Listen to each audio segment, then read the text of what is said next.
le mali onayo ukwata, le mali onayo awumazi umuntu wena, le mali onayo abanye ababulala, le mali onayo usathane nje womuntu bese uzoyenzela amadlozi amathongo inkomo. Emakhosini Thokozani, Camagu, Lesedi, Kganya, umme Onika. Ngizokhuluma ngesikhanyiso. Isikhanyiso, which is one of issues ezihayidwayo noma ngithi sensitive lokho ukuthi abo bishop abafundisi inyanga they are scared to talk about isikhanyiso ngoba ziyadifara khona ezingaka khona ezingaka khona ezingaka you know kodwa the thing is it's all about isikhanyiso. Mina ngumme Onika ngizokhuluma my own experience about isikhanyiso ukuthi importance yesikhanyiso ihamba kanjani. Ngumme Onika, fair enough, ngumme Onika la ngincedwe khona ngokamoya. Angizange ngikhanyise, angizange kube nemali eshoda ngaphandle ukuthi izinto based ezikhuluma ngeingubo zikamoya yimina bengizithengela kodwa ayizange ingikhoste anything.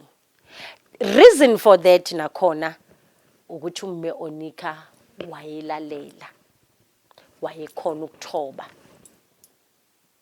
Reason for that umme Onika umuntu wayelalela in a way yokuthi even if it can take 2 years without sex, let it be. Umuntu okwaziyo ukuthi sengiyongena esigabeni esinje ngiyalahla konke. So which is abantu abahlula lonto leyo. And then now going back kwisikhanyiso.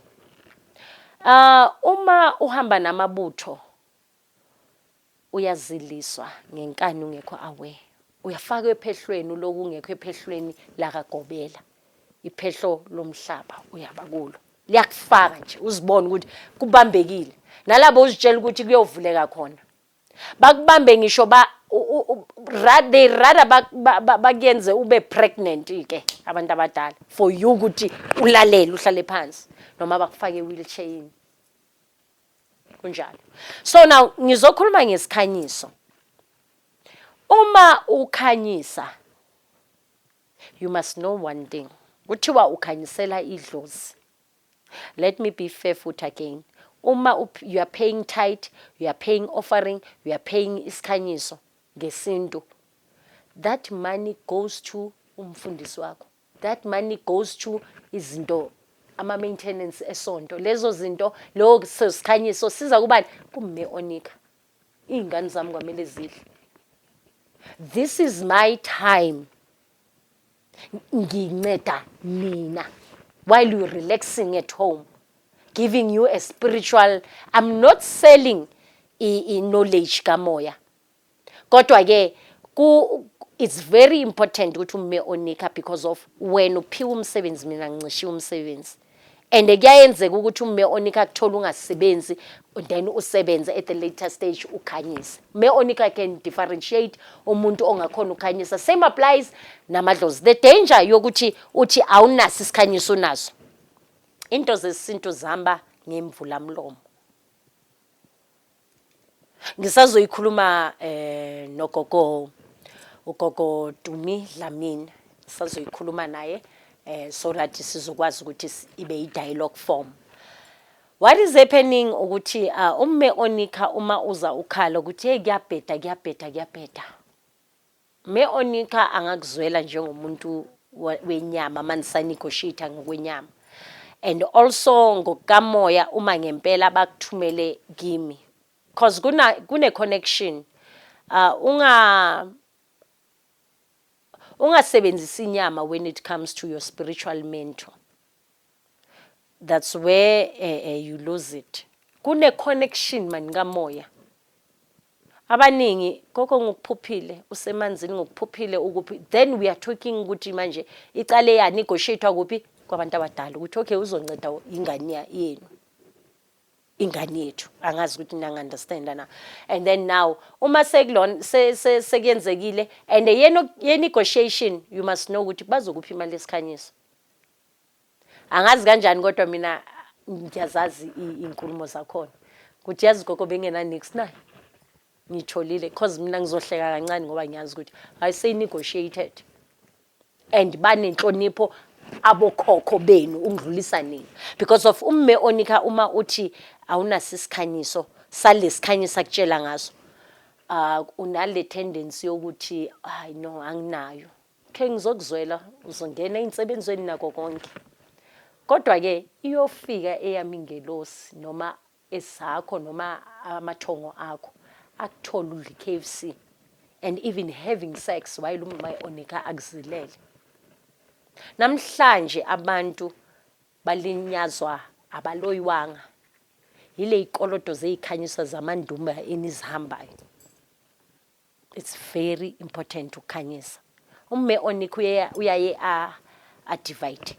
Kuthi okay isikhanyiso senze for instance isikhanyiso seyinsebenzo asithi senze iexample okay isikhanyiso seyinsebenzo engizokupha zona asithi maybe 1000 rand or 2000 rand and then kule 2000 rand lena ukhala ngokuthi awunalutho angithi then mayifika bakuthola ukuthi uthenga ifresh bakuthola ukuthi you know you can't compromise and khona ukuchecka ukuthi manje really I need to start my spiritual journey. It comes with high price and also I mean umme onikho uyambona uthuro it's expensive this and also like I must dress up I must ukuthi ukwazi ukungilalela mangingeza ngomavukuvuku uzothini kodwa angisebenzi and it's not all ukuthi angisebenzi mina ngisebizweni lami I'm doing into zani zobizo lami and ingelosi namathongo awangihluphekisi ngithi ngihleli akusubona ukuthwala akusiyona ini and I'm not rich yet mhlawumbe ngisazobekwa kuleyo palace but slowly but surely I'm at peace. What is very important, I'm at peace. Ngiyaye ngizidivide ingelosi uyithengela ikhandlela umme onika akufaneke nje alali angakhanyisanga ikhandlela uma umntana kamoya noma wedlozi ikhandlela kwamele lihlale lilayitile ngaphandle kokuthi manje uyenza izinto ezisnacks kodwa ikhandlela is very important and then kube isnafe uthenga ikhandlela uthenge isnafe I'm sorry uthenga ikhandlela uthenga isnafe uthenga insipho kakhulu laba bamalati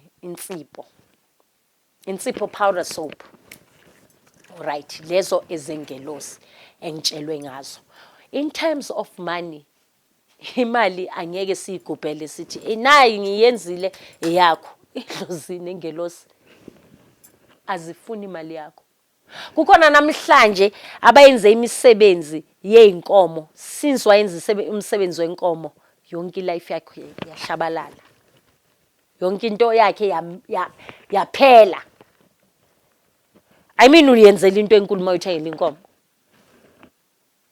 ishodiswe into encane ukuziphatha kwakho le mali onayo ukwata le mali onayo awumazi umuntu wena le mali onayo abanye ababulala le mali onayo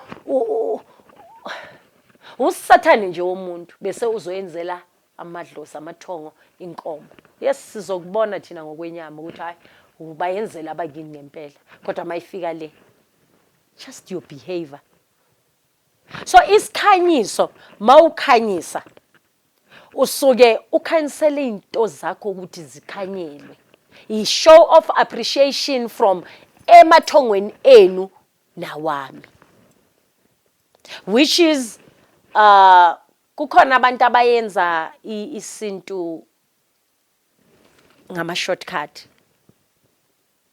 abazibulalayo from enhlawulweni makukhuluma ngeinhlawulo, when you talk of isintu ukhuluma ngayo man, isikhanyiso everywhere, from umntana azalwa ibathini umntana makube kwamele imbeleko nana zonke, it's all about money. Uyashadwa amalobola umvula mlomo, ikhanyiso zonke lezo. Mawukhuluma ngesintu, idlozi kwamele likhanyisele elinye idlozi ukuthi siyabonga nikhanyisela izingane zethu ukuthi nathi sokhanyelwa. Then speaking of I don't have to go there kwindaba zama-tithing, but basically your spiritual mentor iya kuye when we talk of imali.